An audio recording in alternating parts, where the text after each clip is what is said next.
Bonjour à tous, bienvenue sur le plateau de KTO pour cette nouvelle édition de Face aux chrétiens en partenariat avec le quotidien La Croix, Radio Notre-Dame et le réseau des radios chrétiennes en France, RCF. Aujourd'hui, notre invité est François Bayrou, président du MoDem. François Bayrou, bonjour. Bonjour. Merci d'avoir accepté notre invitation. Vous serez interrogé dans cette édition de Face aux chrétiens par Laurent de Boissieu pour La Croix, Bonjour. par Alain Baron pour Radio Notre-Dame. Bonjour. Et par Romain Mazenot pour RCF. Alors, une toute première question, François Bayrou. L'affaire Fillon, elle est déjà un peu derrière nous, mais avez-vous entendu François Fillon appeler à voter pour le Front National? Ça vous a dit quoi, cette carambouille politique? Bon, il y a eu commentaires innombrables et évidemment des commentaires qui avaient un point fondé, de fixation fondée, qui était que François Fillon a évoqué l'idée que le Front républicain, vote pour les socialistes, c'était fini, le ni-ni abstention, c'était fini, alors que restait-il? Point d'interrogation, et tout le monde voit bien que ce qui restait faisait en effet débat profondément. Vous savez, il y avait une vieille comptine qui disait « Pince-mi et Pince-moi sont dans un bateau, Pince-mi tombe à l'eau, qui reste-t-il » Et c'était Pince-moi, et évidemment on se faisait pincer. Eh bien c'est au fond à peu près ce qui a été indiqué. Je pense que tout le monde l'a ressenti comme un moment d'inflexion, surtout pour François Fillon, de la part de François Fillon, parce que c'est quelqu'un qui, jusqu'à maintenant, avait toujours été sur une ligne absolument... Vous avez été surpris? Oui, bien sûr. Sur une ligne absolument indiscutée sur cette question, qui est une question très profonde, parce qu'elle touche aux raisons mêmes que les femmes, les hommes, les familles ont de participer à la vie civique du pays. C'est des choses qui sont profondément enracinées dans chacun des citoyens. Nous reviendrons probablement sur cette question, notamment sur le poids du Front National dans le débat politique. Je voudrais donner la parole à Laurent de Boissieu pour le quotidien La Croix. Oui, monsieur Bayrou, votre idée du centre, c'est celle d'un centre en dehors de la bipolarisation droite-gauche. Alors actuellement, vous êtes en train de faire un chemin vers une alliance avec le second parti de la droite, du pôle de droite, qui est l'UDI. Est-ce que demain, les MoDem élus avec la gauche, puisqu'une partie du MoDem était aujourd'hui élue et gère les municipalités avec la gauche, est-ce qu'ils auront encore leur place au sein de votre parti? On va distinguer la vie nationale et la vie locale. Vous qui suivez naturellement cette vie du centre, vous savez que j'ai toujours défendu l'idée qu'il y avait une spécificité de la vie locale. Je veux vous rappeler que Jean-Claude Gaudin a été adjoint de Gaston Defferre à Marseille. Ça ne lui a pas donné, ça l'a pas disqualifié pour les fonctions qui ont été les siennes par la suite. Je suis de ceux qui pensent que la vie locale devrait susciter des majorités locales. Et j'ai toujours défendu ce point de vue. D'ailleurs, sur les 36 000 communes de France, vous en avez, je ne sais pas moi, 35 600 qui sont gérées par des majorités qui associent des sensibilités différentes. Et les maires s'enorgueillissent, et ils ont raison, de pouvoir associer des gens différents, de faire des majorités qui soient des majorités larges. Et c'est vrai dans un certain nombre de grandes villes. Je prends l'exemple de Marseille. Vous vous souvenez que M. Vigouroux avait été élu ainsi sur une liste de troisième voie. Alors, je suis défenseur de ces spécificités, de cette volonté d'indépendance. Je vais aller un peu plus loin. Nous avons fait avec Jean-Louis Borloo la liste, enfin nous avons regardé le panorama des élections locales et nous avons à peu près entre 80 et 90% d'accord sur les grandes villes. Nous avons 10% de désaccord. Par exemple, je vais en prendre un. Dans les Hauts-de-Seine, l'UDI est décidé à soutenir M. Balkany. À Levallois. Nous, à Levallois, nous pas. Et donc, il y a des différences, et nous les assumons, et sans doute, il y en aura-t-il. Nous avons un certain nombre d'adjoints dans des municipalités sortantes, qui étaient des municipalités qui allaient de la gauche au centre. Bon, il n'y a aucune raison de casser tout ça dès l'instant que nous le faisons en pleine indépendance. Donc une alliance nationale avec une alliance avec l'UDI au niveau national n'empêche pas qu'au niveau des locales, des municipales, il y ait toujours des modems qui soient à Marseille, c'est le cas par exemple actuellement, oui, avec les majorités de gauche. Non, je pense qu'il faut qu'on fasse très attention. La situation de Marseille est particulière. Le Parti socialiste de Marseille n'est pas pour moi un exemple de mouvement politique qui respecte les règles éthiques qui sont les miennes. Vous voyez que je m'exprime avec prudence, hein, parce que vraiment, le moins que l'on puisse dire est que je ne me reconnais pas. Vous pratiquez la litote. Voilà, je ne me reconnais pas dans le Parti socialiste des Bouches-du-Rhône. Alors, on discutera attentivement. En plus, les adhérents du mouvement démocrate qui ont voulu participer au processus de sélection se sont fait blackbouler, humilier. Donc, si je peux, je discuterai avec mes amis pour qu'ils cherchent une solution qui soit plus novatrice que le Parti socialiste des Bouches-du-Rhône. Il doit toujours y avoir des élus modem avec des listes sur des listes derrière des PS au municipal. Avec et non pas derrière. Il y a une tête de liste. Après, il y a une liste. Mais... Voilà. Il y aura, j'espère... Non, c'est pas que j'espère. Je souhaite que la vie locale s'affranchisse un peu, et pour moi, le plus possible, de ces comment dirais-je, du formatage national, qui fait que jusqu'à la plus petite des communes de France, on a le PS, la gauche contre la droite, le PS contre l'UMP. Je trouve que c'est idiot, vous comprenez ça ? Je trouve que c'est une des absurdités françaises. Si on veut déplacer notre regard vers l'autre côté du Rhin, et c'est en homme du centre que je parle, vous allez avoir des élections en Allemagne, dimanche. Ces élections en Allemagne, elles vont très probablement donner la victoire à Angela Merkel, et elle est bienvenue, je trouve. Et cette victoire à Angela Merkel, elle va se doubler de la recherche d'une majorité. Et cette majorité ne sera pas nécessairement celle qu'on retrouvera dans les Landes allemands et dans les villes allemandes. Ben, je trouve que c'est plus oxygéné, ça respire plus que cette espèce de formatage ridicule auquel la France se soumet. On vous a compris, François Bayrou. Romain Mazenot, RCF. Sur le plan national, ce rapprochement avec l'UDI, il peut prendre quelle forme ? Est-ce qu'on pourrait imaginer un parti unique de centre droit, comme l'était l'UDF en son temps ? Non, il faut que vous oubliez ces qualificatifs. Le centre, c'est le centre. Autrement, ce n'est pas le centre. Mais l'UDI est allié avec l'UMP. Oui, l'UDI est allié avec l'UMP, mais il s'est passé quelque chose dimanche dernier de très important. Jean-Louis Borloo a eu une phrase qui était pas rien. Il a dit « l'UMP, comme représentant de la droite et du centre, est morte ». Si l'UMP avait suivi la ligne Fillon, ce qui n'a pas été le cas finalement. Il a dit cette semaine, l'UMP comme... bon. C'était un acte de décès ? Non, mais non. Il faut jamais avoir des propos définitifs de cet ordre. Mais vous voyez bien que c'est une prise de distance qui est importante, et je considère que cette vision-là participe de l'exigence d'indépendance qui est la mienne. C'est l'UDI qui va au centre et non pas à droite. Je veux aller un peu plus loin, si vous le voulez. Je pense que indépendance ne veut pas dire solitude.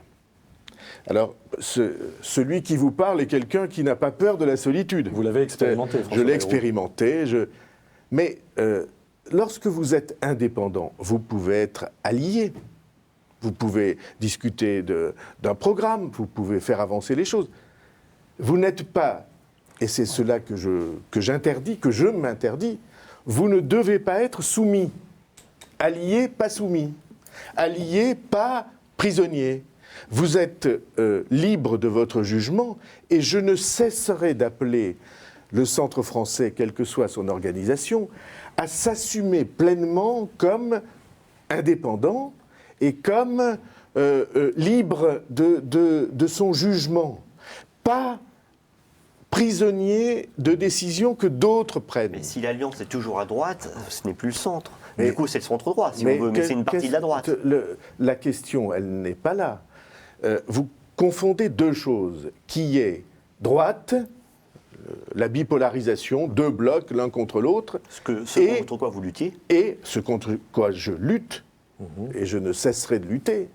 Et une autre distinction, qui alors est parfaitement fondée, qui est majorité-opposition.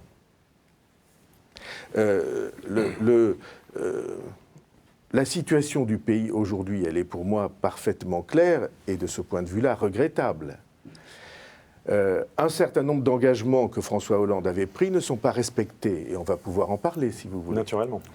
Les choix qu'il a faits sont des choix qui figent la vie politique du pays dans un affrontement que je considère, moi, comme néfaste pour le pays.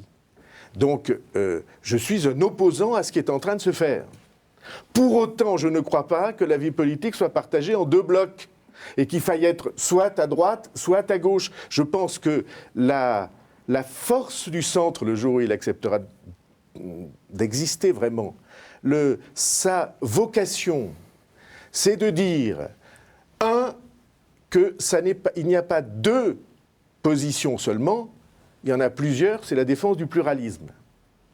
Et deux, le centre dit, c'est pas parce que vous êtes différent de moi que vous êtes mon ennemi. Et vous pensez que l'UDI est d'accord avec ça? Parce que l'UDI, ils sont alliés partout avec l'UMP.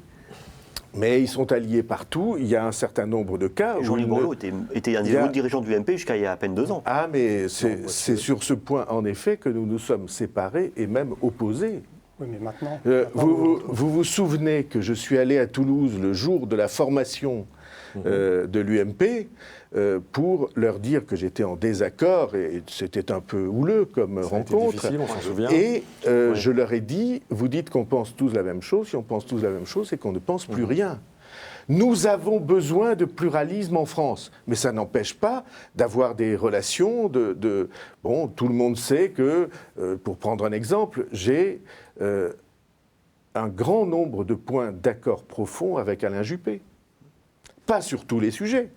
Par exemple, sur la Syrie, on a des visions différentes. Peut-être on en parlera.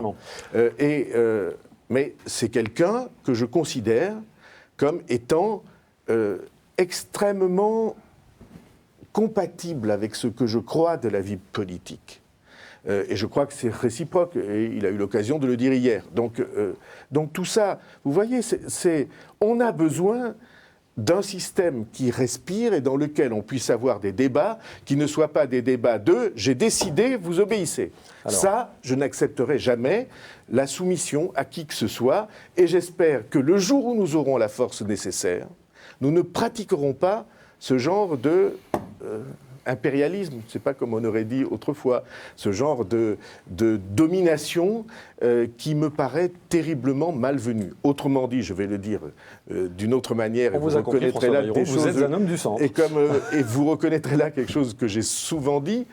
Je considère que la domination que les deux partis, UMP et PS, ont exercée sur la vie politique française est et a été néfaste pour le pays. Et que nous avons besoin d'avoir davantage de débats, de propositions, de visions qui sont confrontées entre elles pour faire avancer les choses en France. La question c'est si face à ça on fait un deuxième pôle à droite, ce que veut faire l'UDI, ou si on fait un deuxième pôle, ni droite ni gauche, ce que vous vouliez faire avec le MoDem. Non, nous faisons, c'est mon exigence, et c'est la garantie que j'apporte. Si vous arrivez à convaincre... Non seulement si j'arrive à convaincre, mais c'est la garantie que j'apporte. C'est un pôle du centre. Je suis un homme, j'ai été et je serai, parce que je suis fabriqué comme ça, un homme du centre, en opposition avec ce qui est en train de se faire, et Dieu sait que je regrette la manière dont les choses tournent en France. J'ai espéré qu'elle tournerait différemment. Mais ce qui l'a emporté, c'est les vieilles habitudes et la glaciation. Et on voit que ça rend impossible le gouvernement du pays dans les temps que nous sommes. Tous les couacs que vous rencontrez là, c'est parce qu'on en est resté dans les formes les plus anciennes. Et, Monsieur de Boissieu, vous qui assistez régulièrement ou suivez régulièrement, vous vous souviendrez que dans ma déclaration d'entre les deux tours, j'avais prévenu sur ce point. J'avais dit, si les choses ne changent pas, si François Hollande en reste aux vieilles habitudes et à la manière de penser insoutenable, je crois que j'avais employé ce mot, de la gauche, je serais un opposant constructif et déterminé. Eh bien, c'est exactement la situation 18 mois après dans laquelle je me trouve. Donc, la ligne, pour ma part, je n'en changerai pas. Alors, c'est le journaliste qui est au centre de notre plateau, Alain Baron, Radio Notre-Dame, qui va vous poser une question, François Bayrou. Oui, vous dites je veux être indépendant, mais pour être indépendant, il faut être fort. Or, vous allez vous marier sans doute avec l'UDI, enfin, il y a des prémices, c'est un peu le mariage pour tous des centristes. Est-ce que vous n'avez pas peur parce que l'UDI... Je suis sûr que cette plaisanterie vous convient, je ne sais pas. Je l'assume. C'est un peu... L'UDI est un parti jeune, mais qui connaît une certaine dynamique. Est-ce que le MoDem, sans vous faire offense, qui était plutôt un petit peu isolé ces derniers temps, est-ce que vous allez faire le poids face à l'UDI? François Bayrou. Mais je ne vois pas ça comme une compétition. On a la chance d'avoir deux familles qui incarnent des choix qui ont été différents sur les 10 dernières années. On a la chance d'avoir deux leaders qui sont reconnus par les Français comme étant influents ou crédibles. Et ça n'est pas une compétition entre nous. C'est une addition. Et j'espère une multiplication. C'est-à-dire que nous avons besoin ensemble, le jour où nous aurons formalisé ce mouvement, cette volonté sur les principes que nous avons exprimés, nous avons besoin ensemble d'inventer des idées nouvelles pour le pays. Parce que ce qui me frappe, c'est la stérilité de la pensée politique. Et je dis tous azimuts, hein, y compris dans les formations ou les courants que nous représentons. Parce que le monde est en train, la France est en train de changer, de rencontrer des problèmes inédits, on va en parler, a besoin d'un immense renouvellement de son modèle, et pour l'instant, il n'y a pas de réponse. J'écoute le débat, j'y participe quelquefois, on a besoin d'idées neuves pour ça. Et j'espère que dans cette rencontre entre deux culture politique, nous allons pouvoir en tirer une fertilisation, comme disent les agronomes, du débat. Avant de marquer une première pause, la parole à Romain Mazneau, RCF. Oui, pour en venir au cœur des sujets politiques du moment, sur la réforme des retraites, que pense l'Européen que vous êtes quand il voit la Commission européenne intervenir, dire que la réforme n'est pas assez ambitieuse, qu'il faut faire attention à ne pas trop peser sur la compétitivité des entreprises, sur le coût du travail? Est-ce que c'est normal que Bruxelles intervienne? Est-ce que ça peut renforcer l'euroscepticisme, au contraire? Non, mais il n'y a pas eu de réforme des retraites. Je veux dire, il n'y a pas eu de réforme. Ne nous payons pas de mots. Il n'y a pas de réforme des retraites. On avait annoncé à grands sons de trompes, de tambours et de grosses caisses que les premiers jours de septembre, ça y était, on était au rendez-vous réformateur, qu'on allait voir ce qu'on allait voir et que le gouvernement allait assumer pleinement la mission que lui avaient confiée les Français de faire enfin la réforme que les gouvernements précédents avaient renoncé à faire. Qu'est-ce qu'on a eu? Zéro. Enfin, zéro. Augmentation des cotisations retraite et envisager l'allongement de la durée de cotisation pour 2035. Si c'est ça une réforme des retraites, alors c'était pas la peine de nous dire que c'était difficile. Le gouvernement a-t-il eu peur que la France descende dans la rue, qu'une certaine France descende dans la rue? Est-ce que c'est ça la crainte, au fond? Pour moi, c'est assez clair. La crainte du gouvernement, c'est que sa majorité soit tourmentée. C'est-à-dire que François Hollande a choisi un exercice de la fonction présidentielle qui ressemble davantage au président du Conseil de la 4e République qu'au président de la République de la 5e. C'est-à-dire, le président de la République de la 5e, il ouvre des voies nouvelles, il trace, il dit voilà l'horizon, il entraîne. Alors ça ne s'est pas fait souvent, mais il y en a eu quand même. Il y a eu le général de Gaulle, il y a eu à sa manière Giscard, des gens qui ouvraient des voies nouvelles pour le pays. Et puis François Hollande a choisi au contraire l'autre culture qui est de s'occuper du Parti socialiste, des courants du Parti socialiste et des alliés du Parti socialiste. J'ose dire que pour des millions de Français qui n'étaient pas de gauche, ça n'est pas pour cela qu'il avait été élu. Il avait été élu, et je veux rappeler qu'il y a eu 3 millions d'abstentions et au moins 3 ou 4 millions de voix qui n'étaient pas de gauche, qui ont choisi de le soutenir. Et ça n'est pas ce qu'ils avaient en tête. Ce qu'ils avaient en tête, c'est que François Hollande avait laissé entendre qu'il était un social-démocrate, comme on dit en Allemagne, c'est-à-dire quelqu'un qui allait prendre à bras-le-corps les exigences du temps et entraîner, grâce à sa majorité, le pays à faire face à ses obligations nouvelles. Ce n'est pas ce qu'il fait. Il n'est pas au rendez-vous que beaucoup de Français avaient cru qu'il assumerait. Très bien, François Bayrou, on vous a bien compris, vous êtes un homme du centre et vous êtes aujourd'hui plus que sceptique face à François Hollande. Nous marquons une première pause dans cette édition de Face aux chrétiens. Nous nous retrouvons dans un court instant, à tout de suite.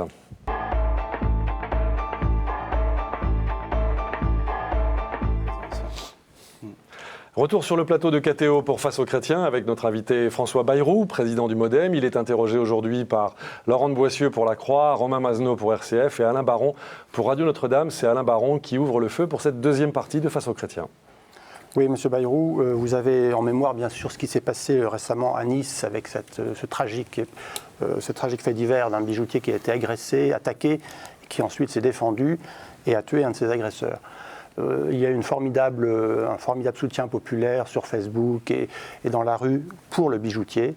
Que vous inspire ce fait divers tragique ? Bon, il y a un sentiment populaire, individuel que nous ressentons tous sur le fait que ce monsieur, agressé déjà une fois, à nouveau agressé, envahi sûrement d'une immense émotion et colère, il fait un geste qui coûte la vie à son agresseur. Il y a des gens qui disent que c'est de la légitime défense et tout le monde s'accorde aujourd'hui à reconnaître que juridiquement, ce n'est pas de la légitime défense. Mais les tribunaux sont obligés de prendre en compte cette émotion et cette indignation et cette violence subie pour en tenir compte dans le jugement, dans l'instruction et dans le jugement qui sera le leur. Les magistrats en tiendront compte. C'est ce qu'on appelait autrefois les circonstances atténuantes. Alors il n'y a plus de circonstances atténuantes dans le code, mais il y a des circonstances qui sont prises en compte. Est-ce que l'autodéfense Et il n'y a pas de danger doute. Alors, oui. C'était précisément le point où je voulais en arriver. Ne vous trompez pas. Si le climat d'insécurité augmente, l'autodéfense s'imposera. Si le sentiment général est que il n'y a rien à faire. Alors les médias, naturellement, le monde médiatique dans lequel on vit accroît ce sentiment de violence subie, d'insécurité perpétuelle, et ça devient ou ça redevient un sujet très important. Je me souviens ce qui s'est passé lors de l'élection présidentielle de 2002 avec ce monsieur qu'on appelait Papivoise, qui avait été attaqué sans qu'on ait d'ailleurs jamais bien su quelle était la réalité de cette affaire. Mais enfin, ça a joué un rôle majeur pour que Jean-Marie Le Pen soit au deuxième tour de l'élection présidentielle. Donc, il ne faut pas se tromper. Il revient aux gouvernants et aux responsables. Et je considère que nous avons une co-responsabilité. Tous ceux qui peuvent s'exprimer dans le débat public, il ne suffit pas de porter l'accusation contre le gouvernement comme ça a été fait depuis des années ridiculement. Les opposants rendent le gouvernement responsable de quelque chose qui était évidemment... C'est tous ensemble, c'est indivis. Oui, c'est indivis, c'est une co-responsabilité qu'on doit exercer. Mais il faut l'exercer sans faiblesse. Il y a un immense travail à faire et qu'il faut assumer. Laurent de Boissieu, La Croix. Ce sentiment d'insécurité et d'impunité, il n'est pas une conséquence de l'alternance de la venue de la gauche au pouvoir. C'est une question plus profonde, selon vous. Parce que la droite accuse la gauche, voilà, c'est la conséquence. Il y a une question sur l'exercice du gouvernement, c'est est-ce qu'il est habile de donner l'impression ? Est-ce qu'il est... Non, je vais le dire autrement. Est-ce qu'il est juste pour l'opinion de donner l'impression qu'on ouvre les vannes ? C'est-à-dire, on ouvre les vannes. C'est-à-dire que le débat mis en scène entre Manuel Valls d'un côté et Christine Taubira de l'autre donne l'impression qu'on va ouvrir davantage les vannes. Ce débat, de ce point de vue-là, est nuisible. On peut poser sereinement les choses. Il n'y avait pas besoin de supprimer les peines planchers, elles n'étaient pas appliquées. 70% dans le ressort des cours d'Île-de-France, on écartait les peines planchers. Et 65%, je crois, partout ailleurs en France. C'est dire que... Mais symboliquement, ça donne le sentiment qu'on va aller... Et le poids des symboles en politique, les symboles, c'est de la nitroglycérine. Si vous les agitez trop, ça explose. Il faut construire des prisons aujourd'hui. Parce que c'était un débat derrière... Il y a une réflexion qui est indispensable et qu'on prend par le mauvais bout parce qu'on a l'impression qu'on est plus laxiste. C'est est-ce qu'il existe quelque chose qui puisse être une vraie peine, qui soit capable de reconstituer une personnalité ou de la constituer quand elle ne l'a pas été, qui soit redoutée pour être dissuasive, et en même temps utile pour la suite de la vie. Là, vous appelez à une vraie réforme de la justice. Et donc, c'est vrai que ça n'est pas la prison. La prison, dans bien des cas, est un pourrissoir. Elle est nécessaire, parce qu'il y a des gens qu'il faut mettre à l'écart de la société, qu'il faut, en effet, dont il faut protéger. Mais dans un grand nombre de cas de trafic, par exemple, ceux qui entrent en prison comme délinquants, ils en ressortent comme criminels. Ils apprennent là-bas l'organisation. D'abord, c'est des conditions de vie qui ne sont pas normales, qui ne sont pas dignes, comme tout le monde l'a dénoncé. Et dans la majorité des cas, ça n'est pas appliqué. Mais depuis 10 ans ou 15 ans, les chiffres, et peut-être même avant, les chiffres sont à peu près de 1/3 parmi ceux qui ont été condamnés à des peines de prison. 1/3, 1/4 est en prison. Une autre partie est à l'extérieur, contrôlée par des juges, des bracelets, des peines alternatives de la prison. Et un très gros 3e tiers a été condamné et personne ne le poursuit. C'est ça qui nourrit le Front National ? Bon, comme on a un tout petit peu de temps dans cette émission, et c'est heureux, je vais prendre 1 minute pour dire ce qui nourrit le Front National. Pas plus, et ensuite une question de Romain Mazneau, François Bayrou. Ce qui nourrit le Front National, c'est 2 choses. C'est, en surface, l'exaspération à l'égard d'un monde politique qui ne fait pas son travail, qui vit avec des règles qui ne sont pas les règles normales que, civiquement, le monde politique devrait s'appliquer. C'est-à-dire ? Un exemple très simple. Tout le monde parle de fiscalité. Mais les parlementaires, eux, ne sont pas soumis aux mêmes règles de fiscalité que les autres. Donc, ils votent j'ai toujours soupçonné que l'État, qui veut toujours augmenter la recette fiscale, mettait les parlementaires à l'abri de cette recette fiscale parce que ça l'arrangeait. Mais ce n'est pas normal. Il devrait y avoir des règles fiscales avec l'ensemble du revenu qui apparaît, et s'il y a des frais de mandat, de mission, qui soient déclarés comme un VRP déclare ses nuits d'hôtel et les déjeuners qu'il est obligé d'offrir à ses clients. Mais la règle fiscale devrait être la même pour tous. Donc, c'était votre premier point. Donc il y a une espèce d'impuissance constatée par l'opinion, et même d'impuissance avec une part de malaise lié aux privilèges réels ou supposés. Mais il y en a un certain nombre qui sont réels, des fonctions. Donc ça, c'est le premier point. Et sur ce premier point, je vous rappelle que j'ai proposé une loi de moralisation de la vie publique, y compris adoptée par référendum, sur laquelle François Hollande m'avait donné son accord, et le moins qu'on en puisse dire est qu'elle n'est pas remplie. Encore une déception vis-à-vis de François Hollande. Et qu'elle n'est pas remplie. On a dit que on écarterait le cumul des mandats. Il suffit de faire la liste et le compte des élus parlementaires qui vont se représenter comme élus, comme maires, Ils sont toujours là. à la tête de grands exécutifs. Et c'est reparti pour un tour. Parce que leur espoir secret, c'est qu'en 2017, tout ça réussisse à changer. Tout ça, on se moque du monde.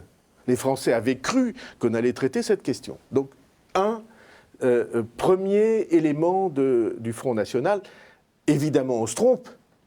Je veux dire que le Front National n'est pas à l'abri de ce genre de choses, mais je considère, moi, qu'il y a là un élément de dégradation du climat social et civique. Et deuxièmement, il y a alors des choses très profondes qui tiennent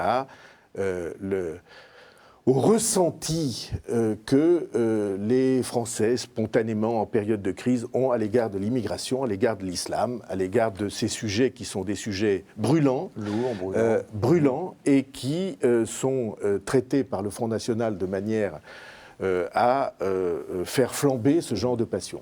Voilà pour moi les deux sources principales du langage du Front National aujourd'hui, ou du soutien au Front National. Vous avez longtemps fait de la lutte contre la dette votre principal cheval de bataille. Il y a eu le rapport de la Cour des comptes. Et je continue. Voilà. Et dans quelles dépenses en priorité il faut couper, l'État doit couper? Est-ce que c'est la sécurité sociale? Il y a eu le rapport de la Cour des comptes. Est-ce que c'est les collectivités locales? Il est erroné, vous retrouverez là une de mes antiennes, il est erroné de penser que ça doit se traiter en termes de coupe. Parce que si vous ne faites pas la réforme en profondeur de la manière dont est organisée notre action publique, celle de l'État, celle des collectivités locales, celle de la sécurité sociale, si vous ne faites pas une réforme en profondeur, vous n'arriverez jamais en coupant des petites feuilles ici ou là. C'est ce qui se passe aujourd'hui. À réduire. Oui, on ne peut pas obtenir. Tous les pays qui ont réussi à équilibrer leurs dépenses publiques ont fait une réforme en profondeur de l'organisation et des missions de l'État, de l'organisation et des missions des collectivités locales, de l'organisation et des missions de l'assurance sociale. On a besoin de traiter ça, mais de le traiter en profondeur. Et pas en disant on coupe. J'ai la certitude qu'on peut faire mieux, pas aussi bien, mieux, avec moins d'argent, que nous avons un système qui est totalement inefficace et organisé comme tel, qui est auto-bloquant. Et naturellement, le pouvoir actuel, au lieu d'aller dans le sens de cette réforme, il va dans le sens du maintien de ces labyrinthes institutionnels. Regardez ce qui se passe pour les collectivités locales. Qui peut comprendre en France, parmi les citoyens et même parmi les élus, cette incroyable multiplication de centres de décision dont on ne connaît pas les auteurs. Concrètement, il faut fusionner départements et régions. Oui, concrètement. C'est une idée que j'ai proposée il y a déjà très longtemps, que les départements et les régions fusionnent avec les mêmes élus et la même administration. Ça évitera les doublons. Mais vous voyez bien qu'on est obligé de faire des réformes de fond pour obtenir l'équilibre des finances. Et on pouvait imaginer qu'on s'y attaquerait, on ne s'y attaque pas. Très bien, nous allons marquer une nouvelle pause dans cette édition de Face aux chrétiens. Restez avec nous. Dans un court instant, nous retrouverons notre invité aujourd'hui, François Bayrou, face à nos 3 journalistes.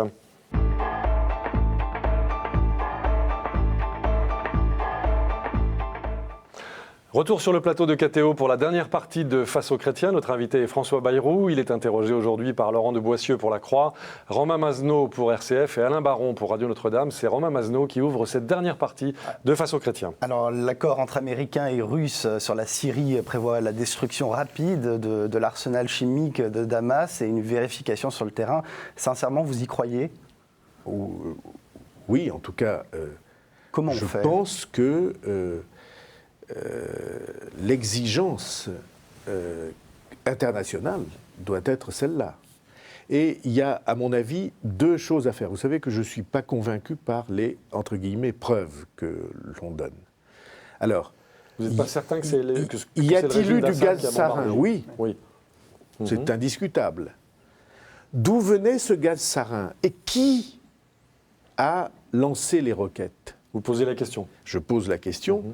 Parce que ça peut très bien être, y compris à l'intérieur de la chaîne de commandement des gens syriennes, des gens qui ont été convaincus pour une raison ou pour une autre, et parfois de faire ça sans...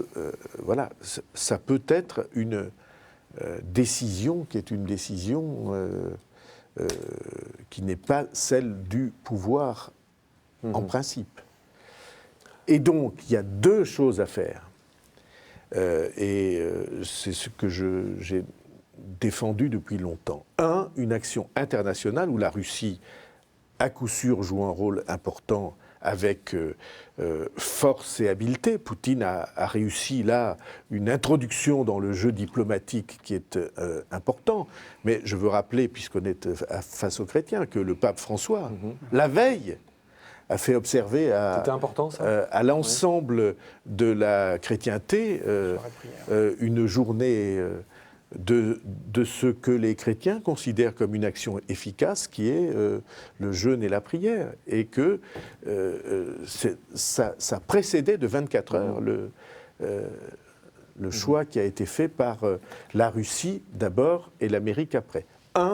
Action internationale déterminée, et je vais plus loin, prise de contrôle international de l'arsenal chimique. De quelle façon ? On repère l'arsenal chimique. Il paraît que le régime de Bachar el-Assad s'y est, semble-t-il, engagé.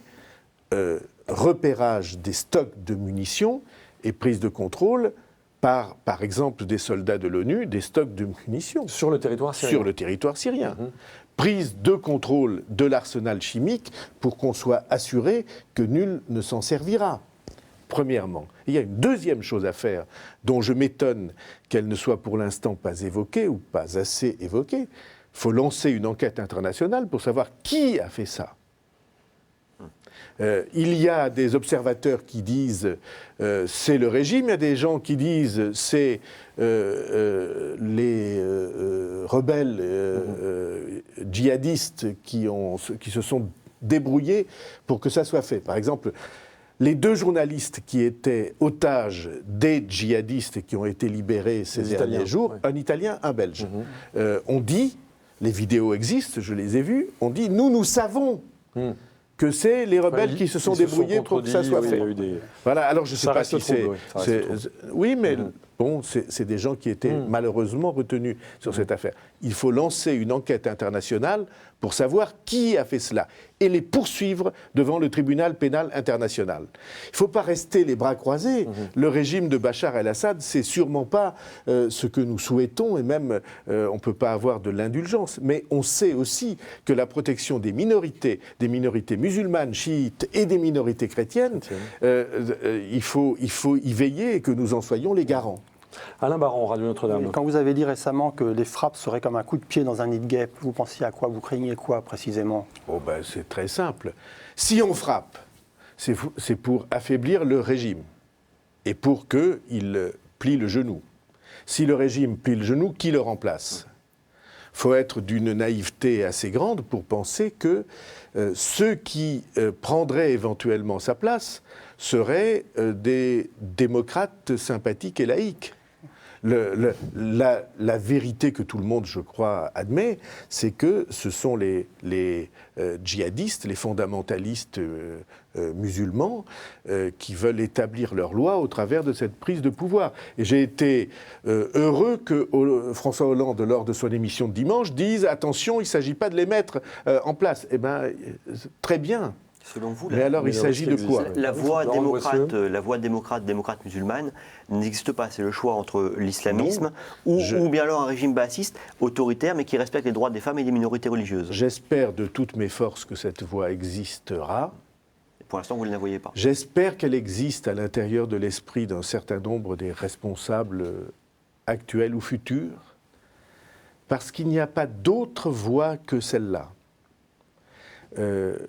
Je pense aux minorités chrétiennes qui sont sur ce sol, les églises d'Orient, qui sont sur ce sol depuis des siècles et des siècles avant les musulmans. La révélation musulmane. Est-ce qu'on les laisse brûlés, agressés, chassés, comme vous le savez, c'est le cas dans toute la région depuis des années. La France ne fait pas assez Est-ce sur ce que, sujet? oui, la France devrait se considérer comme garante de ces femmes et de ces hommes et de ces cultures. Et la France devrait se considérer aussi comme garante au Liban. Je rappelle que nous avons des soldats sur le terrain. La survie du Liban en tant que communauté pluraliste, elle est pour la France un devoir sacré. Et tout cela, comme vous voyez, ça ne se résume pas à des frappes. Parce que les frappes, on sait bien que les États-Unis en ont fait un certain nombre. On se souvient de la guerre d'Irak. Les conséquences. On ne peut pas prétendre que la situation en Irak soit ce que l'Occident devrait souhaiter.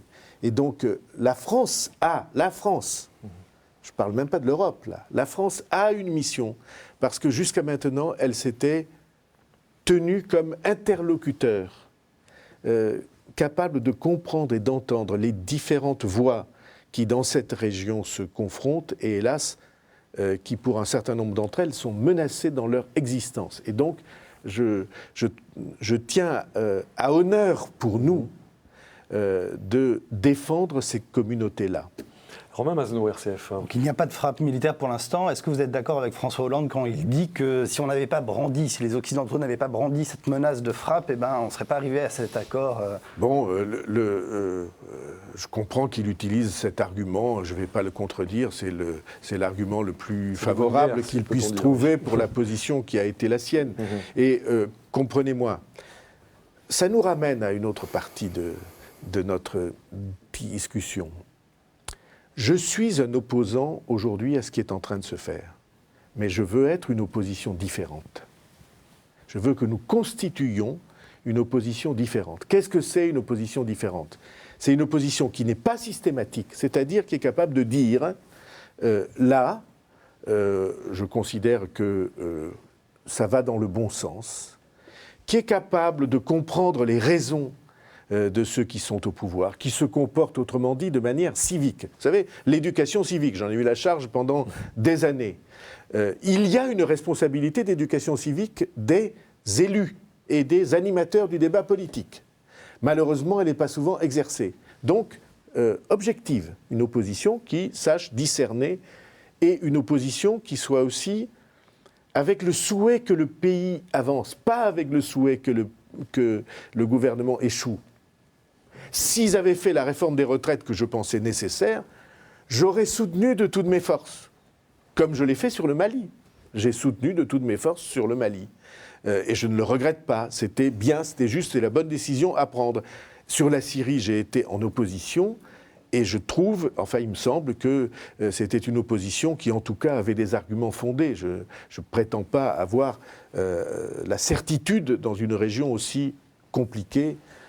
Le général de Gaulle l'avait dit avant moi. Voilà. Alain Baron, Radio Notre-Dame. Toujours sur la Syrie, dans cette affaire, la Russie a joué un rôle capital et très habile, semble-t-il.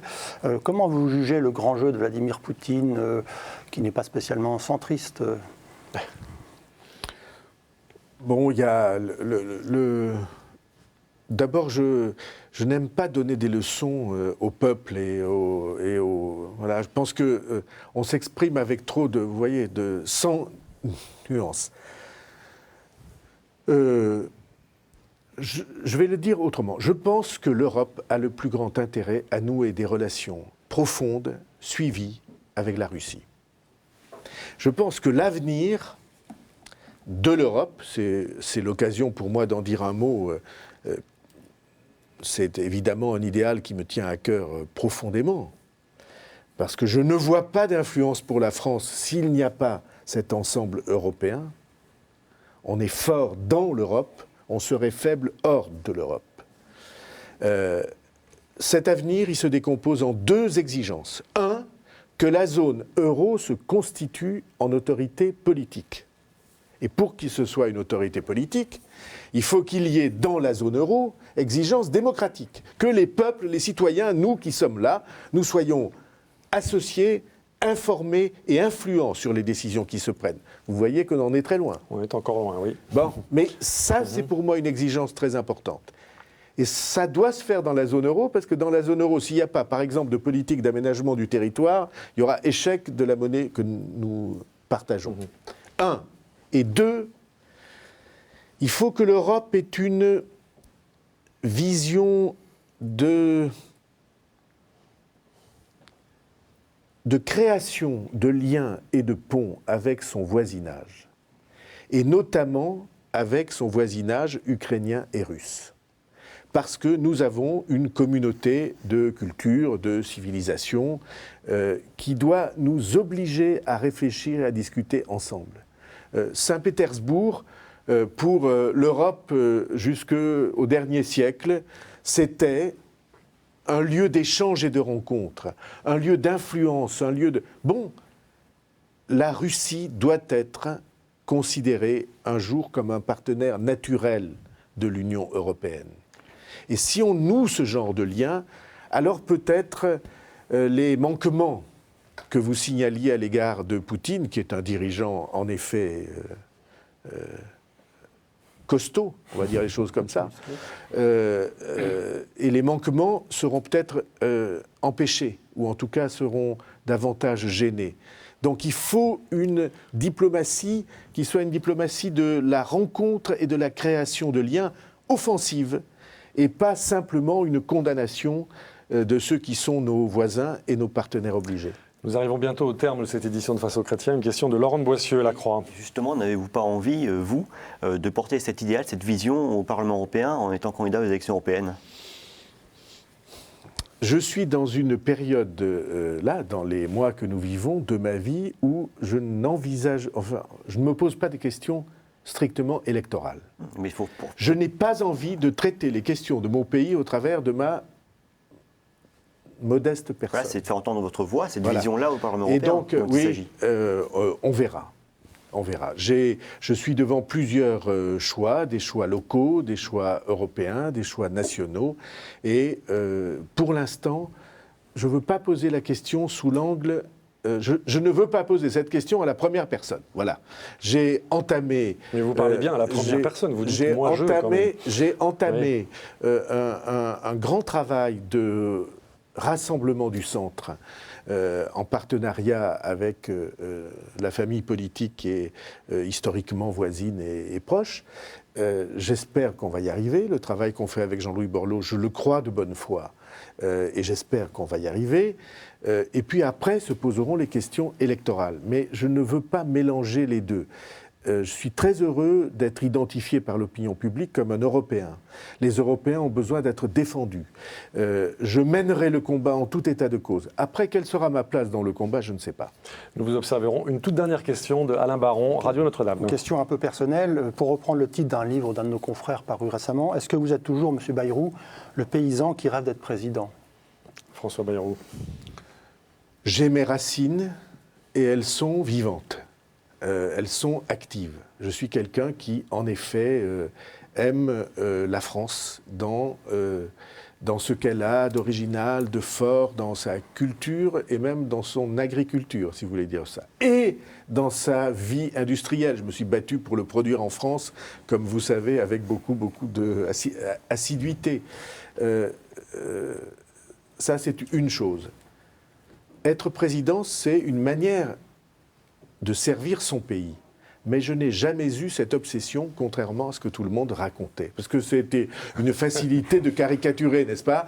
Qu'est-ce qu'il a dans la tête d'être... Non, j'ai rêvé, et je rêve, que la vie de mon pays devienne plus